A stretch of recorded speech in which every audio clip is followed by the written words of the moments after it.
Hey, what is going on everyone? This is iReviews back with another video, and today I will show you guys 15 really amazing iPhone tricks that you probably didn't know existed. Now, I do quite a few of these videos, and this one has taken me quite a lot to find out about these tricks. Most of them, if not all, you probably haven't ever seen on any other video. So it took me quite a long time discovering basically my device and iOS to figure out these tricks. So I would really appreciate if you guys share this video with your friends, and of course if you give it a thumbs up. So here are 15 awesome iPhone tricks that you probably didn't know existed.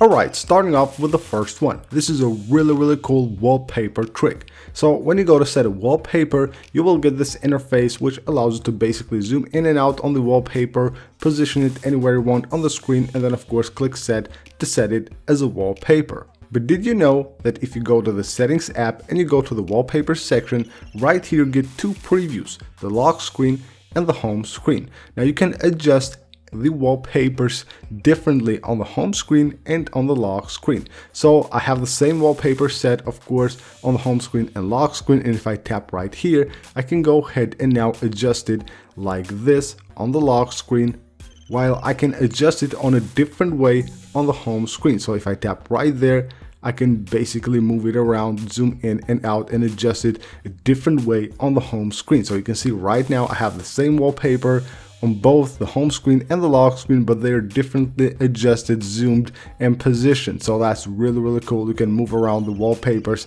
based on your needs and have different adjust and zoom on the home screen and different one on the lock screen. Next up is a trick for devices with Touch ID. So if you have a device that has a home button, has a Touch ID, then this will be very useful for you. So you know that with Touch ID you can add multiple fingerprints to the Touch ID. So when you go to the settings of your Touch ID and you want to delete any of these, how do you know which one is which? So what you need to do here is a very easy trick. So you can see right here I have finger 1, 2, 3. All I have to do is just place any of the fingers on the Touch ID right here, and as you can see, it will gray out the finger which responds. You can see right here it basically grays out finger 2 and lets me know that the finger that I'm putting on the Touch ID is finger 2 here, and now if I want to remove it, I know which one I'm removing. Next up is a trick for the Notes app. So when you go to one of your notes and you swipe down like this, at the top you will see there a date. That's the date when the note has been edited for the last time. But if you tap on that date, it will actually show you the date when the note has been created. And just by tapping once more, you can switch to edited. So you can see edited January 8th and then created October 12th. So just by tapping there, you can switch between the date of the creation and the date that the note has been edited for the last time. Next up, we have a really cool emoji trick. So here I'm on the iMessage app, and if I want to type a message, I want to type something, let's say like car. So you can see right here, the text right there is white. But if I tap the emoji button, you can see that text will now turn orange. That means that there is a replacement with an emoji for that text, and if I just tap on that text, you can see it will give me the options right here to replace that text with the corresponding emoji. So I can tap any of these and replace the text with the emoji. A very cool feature of iOS is the ability to turn your keyboard into a trackpad. So all you gotta do is just tap and hold the space bar, and then you can move the cursor anywhere you want on the text, and of course place it anywhere you want, release it to add a text. But if you go to the emoji keyboard, you can also tap and hold right here, and now this will turn the emoji keyboard into a trackpad as well. So you want to add an emoji anywhere on the text, you can of course just go ahead, release it anywhere you want, and go ahead and easily add that emoji. Here is another emoji trick. Did you know that you can also search with emojis? So if you go to your messages, or let's say your notes, or any other app, you can actually tap on the search bar, and right here I can go ahead and enter an emoji, and then it should find me all the messages that include that emoji. So as easy as that, if you have any like emojis on any messages, you just tap on that emoji and it should find all the messages that do contain that emoji. The same goes for other apps as well, like for the notes or like email, just type the emoji right there and it will use it as normal text. Will find emails, messages, all that stuff that include that emoji. From the iPhone Spotlight search, you can basically search for anything you want on your iPhone. But have you seen this little button right here? So if I just go ahead and search for test right there, it will show me the results, and it also shows me right here on which app it did find that result. Now here I have a few messages. Now, if I want to search the message app in particular, I just tap right there and it will go to the messages app and will just basically search for test. In this case, just search for the word that you have entered on that particular app, not the whole iPhone.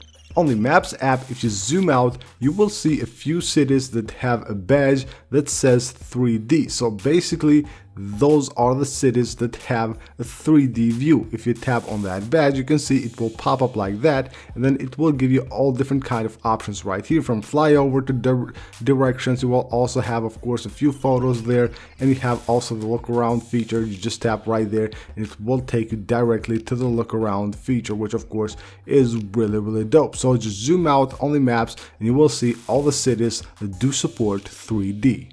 There is a really cool feature when typing a message on the iMessage app. Probably you haven't noticed this. Now of course you can type a message here, and if you just go ahead and turn your iPhone into the landscape mode, then on the keyboard you will see this new button right there. If you tap on it, it allows you to write handwritten messages. You will also have here some preloaded ones, which of course you can add quickly if you want to send them, or of course you can go ahead and type your own right here, and it can be like a message that you want to write something and then just go ahead and send it from here. And if you want to go back to the keyboard, you will have that little button which allows you to switch from the handwritten keyboard to the normal keyboard. On the iMessage app, you will see here at the top a row of different apps that allow you to use stickers and all that stuff. You will have, of course, your Memojis there and everything else.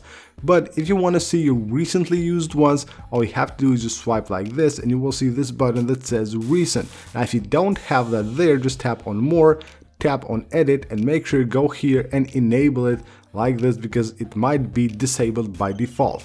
And then all you have to do is just go ahead and tap that little button and it will show you all the recent like stickers, Memojis, everything that you have used on your iMessage app, and then of course you can access them faster from here. If you go to your settings on your iOS 13 device and you go to accessibility and you scroll down here to audio and visuals, then you will have the ability to change the balance of the sound on the left and the right speaker. Of course they're the top and the bottom speaker, but here it says left and right, and you can adjust where you want to get more sound out of this speaker or this speaker right here, left or right.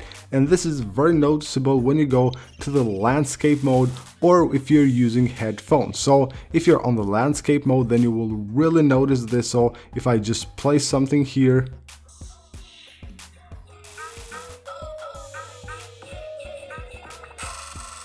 you will notice the switch from the left to the right from here. So basically it will switch the sound, give more sound to the right or to the left. Now the cool thing is that it won't completely shut off the sound on the left if I put it on the right, but it will minimize it quite a lot.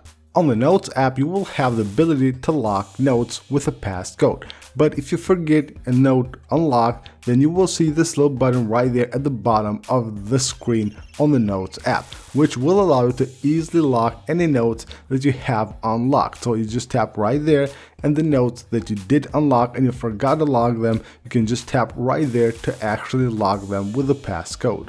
If you go to your account on the App Store, you will have here a button that says Purchase. Now here we'll see a list of all the apps that you have purchased. Whether they are on your device or not, you will see all the purchased apps from your account. You can also remove any one of them from your account. So all you have to do is just tap like this, tap hide, and then that app will be hidden from the purchase history of your device. And then when you go maybe to download it again, you won't see this little arrow, but you will see like a button that says install. So basically it will be completely removed from your device's purchased history. When you're on Safari and you 3D touch on any of the links, you will get here a few options. You can open it on a new tab which will pop up here and will hide the current one in the background, or you can go ahead and just click open and it will open it right here on the same tab. But if you go to your settings and go to Safari, right here we'll have the section that says tabs. Just go here to open links and choose in background. Now when you go on 3D touch again on a link, you will have the option to open that link on a new tab in the background without having to leave the current tab. If you have something copied on the clipboard of your iPhone and you want to quickly search for it on Safari, all you have to do is just go ahead and tap and hold right there at the top and tap paste and search. So if you have like a link opened, like a website or something, you don't want to open a new tab and go ahead or delete the link or anything, you just tap and hold there and it will pop up this menu which allows us to paste and quickly search directly from the menu. So that is it for this video, guys. These are some really cool iPhone tricks that you probably didn't know existed. As I said at the beginning of the video, it took me some really good time to find out all these cool tricks and of course make this video for you. So I would really appreciate if you guys could leave a like and a comment on this video, and of course if you haven't already, make sure you go ahead and subscribe for more videos like this. Again, thank you guys for watching. Don't forget to subscribe and I'll see you on the next one.